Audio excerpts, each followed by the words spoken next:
Nous serons tous un jour ou l'autre aidants familial, ou du moins nous connaissons dans notre entourage quelqu'un qui est aidant familial.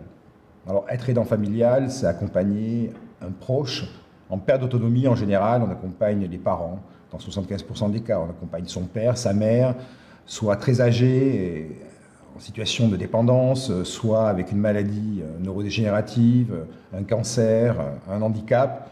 Dans 25% des cas, l'accompagnement concerne le conjoint ou un enfant pour des maladies ou pour une situation de handicap. Alors c'est un sujet qui est important, c'est une nouvelle donne sociétale qui concerne 11 millions de personnes en France aujourd'hui, dont la moitié sont des aidants actifs, c'est-à-dire qui exercent une activité professionnelle en tant que salariés ou agents, salariés en entreprise ou agents en collectivité. Et dans 5 ans, ils seront 17 millions, ce qui fera 8 millions d'aidants actifs. Alors c'est une donne émergente dans les entreprises, puisque aujourd'hui, dans une entreprise, il y a 20% de collaborateurs qui sont aidants familiaux. Dans les 2/3 des cas, ce sont des femmes. Ils seront 25% dans 5 ans. Et c'est un sujet qui émerge parce que souvent, au niveau des directions de ressources humaines que vous êtes, le sujet est connu, mais pas profondément. Pourquoi? Parce que les salariés aidants familiaux, soit ne se reconnaissent pas derrière le mot aidant, soit n'osent pas en parler parce qu'ils sont fatigués, ils sont épuisés, et donc ont peur de la discrimination. Et donc très souvent, les DRH me disent, dans des entreprises de 1000 personnes par exemple, c'est vrai, j'ai connaissance de quelques cas, 7 ou 8 ou 10 personnes. Et quand on leur dit, en fait, vous n'avez pas 7 ou 8 ou 10 personnes, vous avez au moins 200 à 220 collaborateurs qui sont aidants familiaux, ils tombent un peu des nues.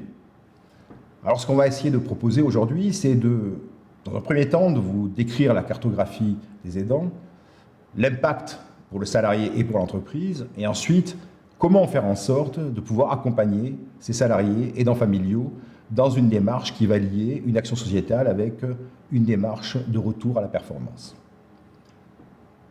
Alors dans l'entreprise, on l'a vu, 20% de collaborateurs sont aidants familiaux, ils sont souvent masqués, ils sont souvent en difficulté, ils n'arrivent plus à concilier vie personnelle et vie professionnelle par manque d'information, par isolement, par stress qui génère chez eux du burn-out. Tout ça aboutit à quoi? À un absentéisme très significatif, puisque un aidant familial, c'est 13 jours de plus d'absentéisme par rapport à un non-aidant. La moyenne nationale est de 17 jours. Chez un aidant familial, on est en moyenne à 30 jours par an d'absentéisme, avec 10 jours de présentéisme.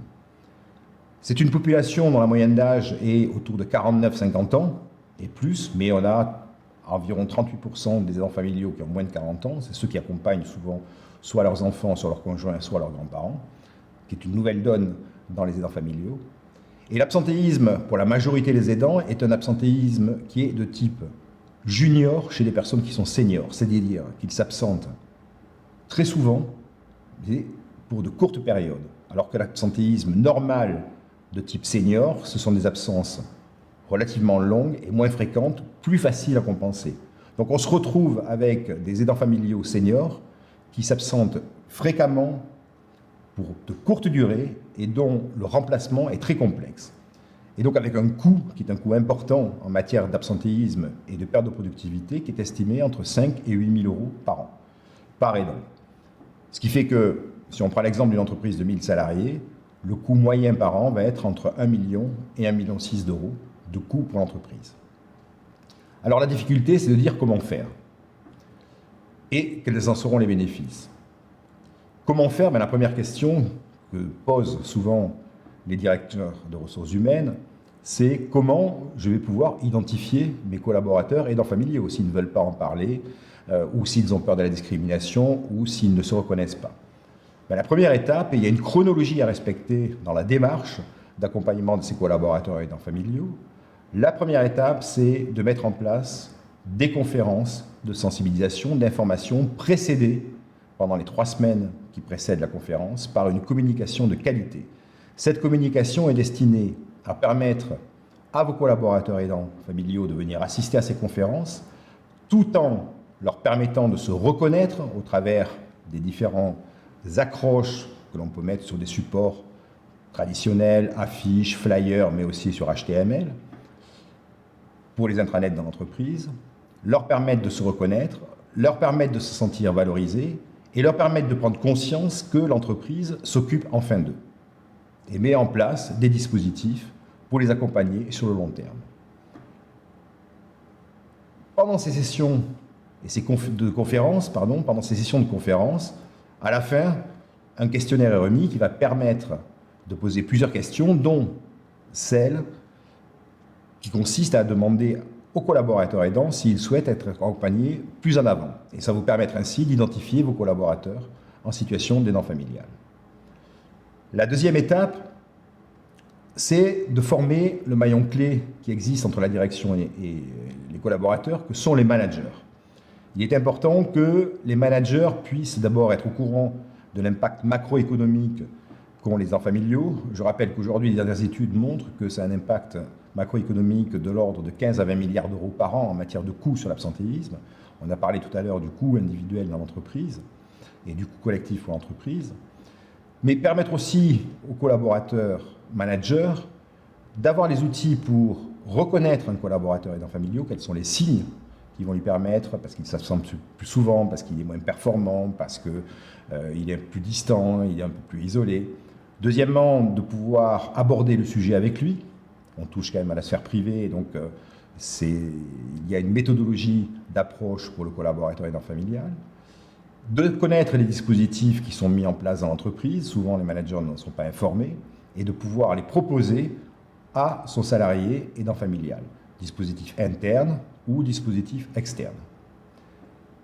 Ensuite, c'est de pouvoir permettre aux collaborateurs de disposer d'un premier outil de prévention au travers d'une application mobile, qui est en fait une web app, à la marque de l'entreprise, et qui va permettre non seulement à l'entreprise de communiquer sur ses valeurs qu'elle met en avant dans le cadre de l'accompagnement de ses collaborateurs aidants familiaux, de permettre aux salariés d'avoir accès à tous les dispositifs et à l'éligibilité qu'il a sur ces dispositifs, d'avoir les points de contact nécessaires pour pouvoir demander l'information ou de pouvoir bénéficier de ce dispositif, que sont par exemple les congés proches aidants, le congé solidarité, les lois Matisse, les conditions de télétravail, etc.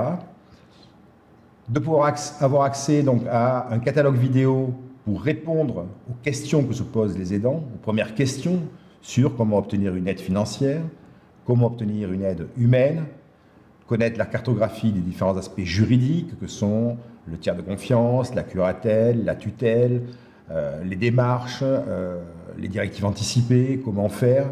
En fait, la question c'est, sur les différentes aides, c'est quoi, à qui je m'adresse, où je m'adresse et comment je fais. Et de les assister dans ces démarches, leur permettre d'avoir les outils pour mieux comprendre les besoins de leurs proches et la situation de leurs proches, de savoir s'autoriser à prendre du répit et d'avoir en fait toute la boîte à outils pour concilier au mieux vie personnelle et vie professionnelle.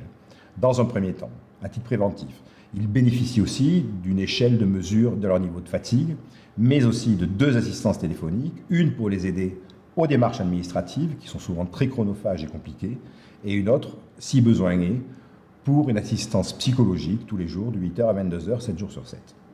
Enfin, pour ceux qui sont le plus en difficulté, de les accompagner au travers de l'accompagnement qui aujourd'hui est en distanciel, qui a été adapté en distanciel pour des raisons qui sont faciles à comprendre, à cause du télétravail, par le fait que souvent les entreprises sont multisites, pour permettre d'être plus efficace, s'inscrire dans une durée de 5 modules de 2 heures et de 4 temps de travail, d'un plan d'action de suivi avec les formateurs pendant 4 mois et d'une session de bilan à la fin des 4 mois de suivi.